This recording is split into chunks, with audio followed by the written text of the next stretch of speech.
5 yoga poses for muscle building. नमस्कार, जीवन कोश पर आपका स्वागत है। दोस्तों, आज हम सीखेंगे वो 5 योगासन जो कि मसल बिल्डिंग में आपकी मदद करेंगे। तो चलिए शुरुआत करते हैं और जानते हैं कौन से हैं वो 5 आसन। सूर्य नमस्कार। तो चलिए शुरू करते हैं।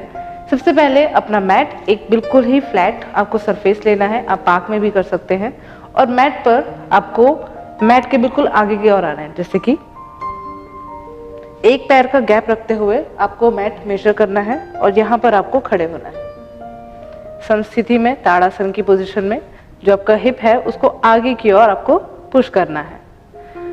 अब आपकी स्थिति क्या है? दोनों हाथों को जोड़ते हुए आपके जो दोनों अंगूठे हैं, आपकी बोन्स हैं, यहाँ पर कॉलर बोन कहते हैं जिनको, उनके बीच में होल होता है, वहां पर रखने आपको दोनों अंगूठे इस तरह से। ये अंजलि मुद्रा आपको बनानी है, हाथ जोड़ते हुए नमस्कार के पोजीशन में।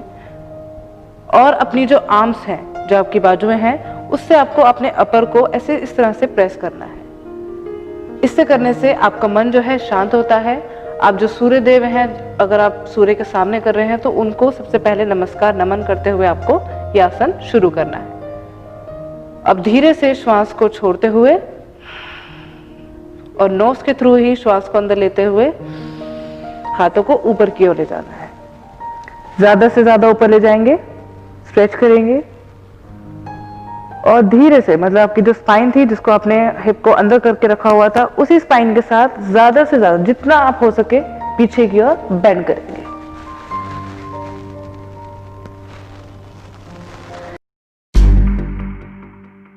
वीरभद्रासन। सामने बिल्कुल सावधान की स्थिति में आपको खड़ा होना है, दोनों पैर मिले हुए। अगर दिक्कत है खड़े होने में तो आप हल्का सा गैप रख सकते हैं।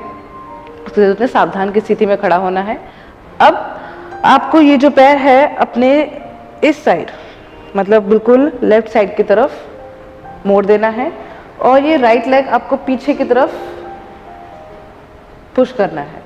जो आपकी टो है वो 90 डिग्री नहीं रखनी है आपको, वो थोड़ी सी टिल्ट रहेगी इस तरह से। आगे वाला पैर को एडजस्ट करने के लिए आप अपने पोस्चर को चेक कीजिए। जो गैप है वो 4 फीट तक हो सकता है। अब अपने हाथ को इस तरह से ऊपर ले जाना है और नीचे आपको डीप लंज, मतलब आपको जो लेग है वो 90 डिग्री के एंगल में इस तरह से टिल्ट कर देना, मतलब नीचे डाउन कर देना है। और जो बैक लेग है ट्राई करना है कि आपकी हील जो है ज्यादा ऊपर ना है, इस तरह से आप कर सकते हैं। और नी, अगर आप इस तरह से कर देंगे आपका नी बहुत ज्यादा ट्विस्ट हो जाए, क्योंकि ये फ्रंट पोज है इस टाइम। तो आपको पैर इसी तरह से आगे की ओर हल्का सा टिल्ट करना है 45 डिग्री के इस तरह के एंगल में। अब आपने जब ये पोस्चर बिल्कुल नीचे आ गए, जो आपके हिप है उसको अंदर की तरफ पुश करना है और स्टमक को इनसाइड, मतलब आगे की तरफ हिप और स्टमक को इनसाइड बैक की तरफ पुश करना है। नेक स्ट्रेट और अब आपके हाथ इस तरह से ऊपर जाएंगे, मिले हुए या खुले हुए, दोनों पोस्चर्स में हो सकते हैं। और गर्दन को ऊपर की ओर देखना है, हाथ बिल्कुल खींचे हुए, हिप आगे की तरफ और स्टमक इन।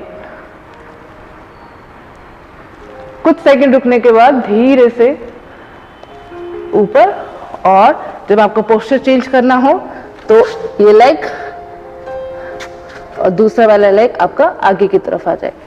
पोस्चर का पूरा ध्यान रखेंगे, इनहेल करते हुए और एक्सहेल करते हुए नीचे की तरफ आना है। आपको ध्यान रखेंगे बैक की तरफ आंख बिल्कुल ना करें, हल्का सा और फिर धीरे से वापस आइए। भुजंगासन। सबसे पहले आपको मैट के ऊपर उल्टा लेटना है, पेट के बल। देखेंगे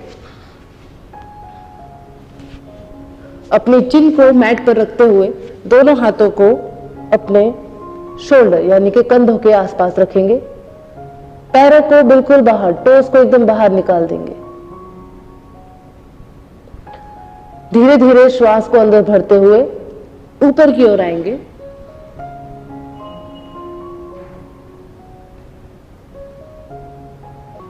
जितना आप ऊपर आ सके आप उतना ऊपर आए। पैरों को मिला के रखें और श्वास छोड़ते हुए धीरे से नीचे आपको आना है।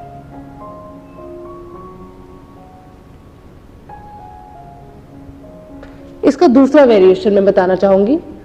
आप इसको सरल मतलब कि हाफ, सिर्फ इतना ही उठे, इतना भी कर सकते हैं। अगर आपसे पूरा ऊपर ना उठा जाए तो इस आसन को इस तरह से भी किया जा सकता है और फिर धीरे से नीचे।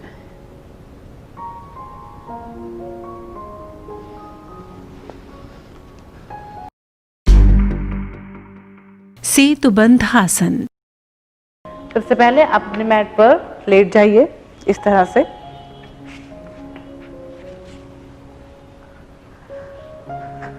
लेटने के बाद आपके जो हील्स हैं, आपकी जो एड़ियां हैं, उसको अंदर की ओर लाइए, मतलब अपने हिप के बिल्कुल पास में। 1 इंच का गैप आप रख सकते हैं अगर ज़्यादा पास ना हो सके। अब आपको दोनों हाथ साइड में रखने हैं इस तरह से और अपनी कमर को, स्टमक को ऊपर की ओर खींचते जाना है, स्ट्रेच करते जाना है। जितना आपसे स्ट्रेच हो सके उतना ही स्ट्रेच करना है। ऊपर जाते हुए श्वास को अंदर कुछ सेकंड होल्ड करने के बाद श्वास को छोड़ते हुए नीचे की ओर आना है। जिनको नी पेन है वो ये ध्यान रखें कि नी को ज्यादा फोल्ड नहीं करना है। आपको स्ट्रेट करके भी, मतलब इस तरह से पैर को रख के भी आप इस आसन को कर सकते हैं। और जिनको शोल्डर या सर्वाइकल या फिर यहाँ पर कोई इंजरी हुई है उनको भी आसन नहीं करना है। इससे आपके गर्दन पर ज़्यादा इफेक्ट आएगा और आपकी इंजरी और बढ़ सकती है। तो ध्यान रखेंगे कि ये सर्वाइकल और इंजरी में ना करें। और जब आप स्टमक को ऊपर करें तो इनहेल तो करना ही है, लेकिन ज़्यादा से ज़्यादा स्ट्रेच करना है आपको। और अगर आप और एडवांस करना चाहते हैं तो अपनी हील को इस तरह से रेस कर सकते हैं, दोनों हाथ पीछे बंद कर सकते हैं। अलग अलग वेरिएशन में आप सेतुबंध आसन कर सकते हैं। और फिर धीरे से नीचे एंड रिलैक्स, पैरों को सीधा कर लीजिए एंड रिलैक्स। त्रिकोणासन। अपने पैरों में इस तरह से गैप 4 फीट 3 फीट का गैप रख सकते हैं और अपने लेफ्ट लेग को बाहर की तरफ निकालते हुए आपका जो राइट पैर है वो बिल्कुल सामने की तरफ रहेगा। कमर गर्दन को सीधा रखना है। दोनों हाथों को साइड में ले जाते हुए अपनी बॉडी को लेफ्ट साइड बेंड करना है। ध्यान रखेंगे ऊपर से इनहेल और नीचे आते हुए आपको एक्सहेल करना है। जितना यथाशक्ति हो उतना आपको टच करना है और ऊपर वाले हाथ की ओर देख लेना है। इस तरह से आपके दोनों नीज बिल्कुल सीधे रहेंगे। जब भी आप आए तो दोनों नीज सीधे रहने चाहिए, बिल्कुल मुड़ना नहीं चाहिए। आपका पैर का गैप बहुत ज्यादा वाइड भी ना हो और बहुत ज्यादा अंदर भी ना हो। नीचे आते हुए अगर आपकी गर्दन में दर्द हो रहा है, कुछ पेन है, तो आपको नेक को सामने की ओर रखना है। ऊपर मत देखिए, सामने की ओर रखिए। और ट्राई करेंगे कि ये जो आपका हिप है ज्यादा बाहर की तरफ नहीं निकालना है। इस तरह से करते हुए आपको यहाँ पर स्टॉप होना है। फिर वापस इनहेल करते हुए दोनों हाथ साइड, पैर को अंदर की ओर मोड़ेंगे और फिर से सावधान की स्थिति में आ जाएंगे। आई होप आपको ये वीडियो अच्छा लगा होगा। ऐसे ही और वीडियो मैं लाती रहूंगी। आज के लिए धन्यवाद।